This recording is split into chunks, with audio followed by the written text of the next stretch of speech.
मैंने देखा है कैसे संविधान और प्रजातंत्र रूपी द्रौपदी को अपमानित किया गया और वो सारी सेंट्रल एजेंसीज ईडी हो, सीबीआई हो, इनकम टैक्स हो और इलेक्शन कमीशन हो, उन्होंने धृतराष्ट्र की भूमिका निभाई। सर, अगर वोट चोरी के माध्यम से इनकी सरकार नहीं बनती है तो ये दूसरा हथकंडा अपनाते हैं, वो है पार्टी चोरी करना। किस तरीके से ईडी, सीबीआई, इनकम टैक्स का दुरुपयोग कर पार्टी को तोड़ा गया और पार्टी तोड़ने के बाद वही स्टेट इलेक्शन कमिश्नर का इस्तेमाल कर स्टेट इलेक्शन कमीशन का इस्तेमाल कर पार्टी का नाम और पार्टी का सिंबल दूसरों के हवाले कर दिया गया। और आज 3 साल हो गए हैं, हम वही लड़ाई सुप्रीम कोर्ट में लड़ रहे हैं। ये लड़ाई नहीं लड़नी होती है सर, सुप्रीम कोर्ट जाने की जरूरत नहीं पड़ती अगर इलेक्शन कमीशन पुख्ता होता। अगर पार्टी चोरी से भी इनका काम नहीं बनता तो ये लोग चंदा चोरी करने लगते हैं।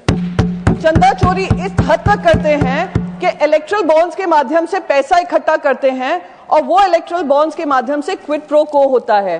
वर्मा जी, माननीय प्रियंका चतुर्वेदी जी।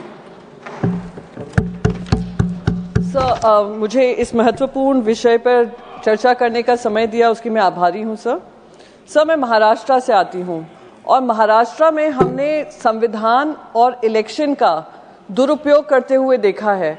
मैंने देखा है कैसे संविधान और प्रजातंत्र रूपी द्रौपदी को अपमानित किया गया और वो सारी सेंट्रल एजेंसीज ईडी हो, सीबीआई हो, इनकम टैक्स हो और इलेक्शन कमीशन हो, उन्होंने धृतराष्ट्र की भूमिका निभाई और आज भी निभाते आ रहे हैं। दुख इस बात का होता है कि हम इलेक्ट्रल रिफॉर्म्स की बात कर रहे हैं।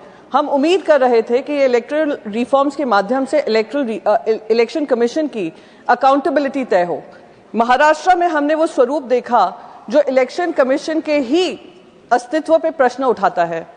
सर, उन्होंने 3 हमले किए हैं इलेक्शन कमीशन के माध्यम से। सरकार को ही मैं दोष दूंगी, 3 हमले हुए हैं।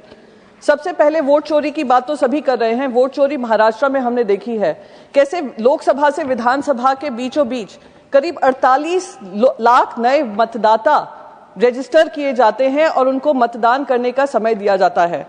एक शीडी में एक एड्रेस पर करीब 7,000 वोटर रजिस्टर होते हैं। और सर, अगर वोट चोरी के माध्यम से इनकी सरकार नहीं बनती है तो ये दूसरा हथकंडा अपनाते हैं, वो है पार्टी चोरी करना। वो महाराष्ट्र में हमने देखा किस तरीके से ईडी, सीबीआई, इनकम टैक्स का दुरुपयोग कर पार्टी को तोड़ा गया और पार्टी तोड़ने के बाद वही स्टेट इलेक्शन कमिश्नर का इस्तेमाल कर स्टेट इलेक्शन कमीशन का इस्तेमाल कर पार्टी का नाम और पार्टी का सिंबल दूसरों के हवाले कर दिया गया। और आज 3 साल हो गए हैं, हम वही लड़ाई सुप्रीम कोर्ट में लड़ रहे हैं। ये लड़ाई नहीं लड़नी होती है सर, सुप्रीम कोर्ट जाने की जरूरत नहीं पड़ती अगर इलेक्शन कमीशन पुख्ता होता, पर इलेक्शन कमीशन को ही खोखला कर दिया गया है सर। तीसरा बहुत महत्वपूर्ण बात कि अगर पार्टी चोरी से भी इनका काम नहीं बनता तो ये लोग चंदा चोरी करने लगते हैं। चंदा चोरी इस हद तक करते हैं कि इलेक्ट्रल बॉन्ड्स के माध्यम से पैसा इकट्ठा करते हैं और वो इलेक्ट्रल बॉन्ड्स के माध्यम से क्विड प्रो को होता है। टेंडर दिए जाते हैं, उन लोगों को अहमियत दी जाती है, उनको लैंड पार्सल्स दिए जाते हैं, उनको सिंगल हैंडेडली बिजनेस करने का मौका दिया जाता है। और अगर वो विपक्ष को पैसा दे दें, वही कंपनीज विपक्ष को पैसा दे दे इलेक्ट्रल बॉन्ड्स के माध्यम से, तो उनके ऊपर ईडी, सीबीआई, इनकम टैक्स छोड़ दिया जाता है। सर, यही आज देश की हकीकत है, इसी की लड़ाई हम लड़ रहे हैं। आज बिहार में भी, मैं बिहार जैसे ही बोलूंगी, शायद सर आप मुझे सुप्रीम कोर्ट का हवाला देंगे, मैटर सब जुडिस है। इलेक्ट्रल रिफॉर्म्स पे बोलना है, आप जानती हैं। तो है सर, आज बिहार का आउटकम पहले डिस्कशन बिहार का आउटकम भी इलेक्ट्रल रिफॉर्म्स के अंतर्गत ही आता है सर। बिहार का आउटकम भी इलेक्ट्रल रिफॉर्म्स के अंतर्गत ही आता है।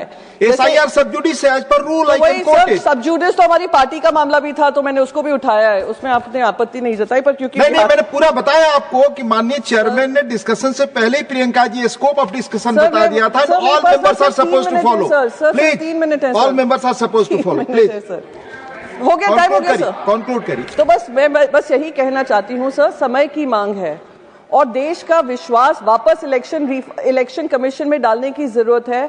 तो इलेक्शन कमिश्नर को जिस तरीके से सरकार बचाव करती है, खुद इलेक्शन कमीशन आकर ट्रांसपेरेंसी और अकाउंटेबिलिटी अपनी तय करे और जनता में फिर से वोटिंग का जो इंपॉर्टेंस है, महत्व है, उसका पूरा जिम्मेदारी निभाए। Thank you so much. जय हिंद, वंदे मातरम। श्रीमती सुमित्रा वाल्मीकि जी।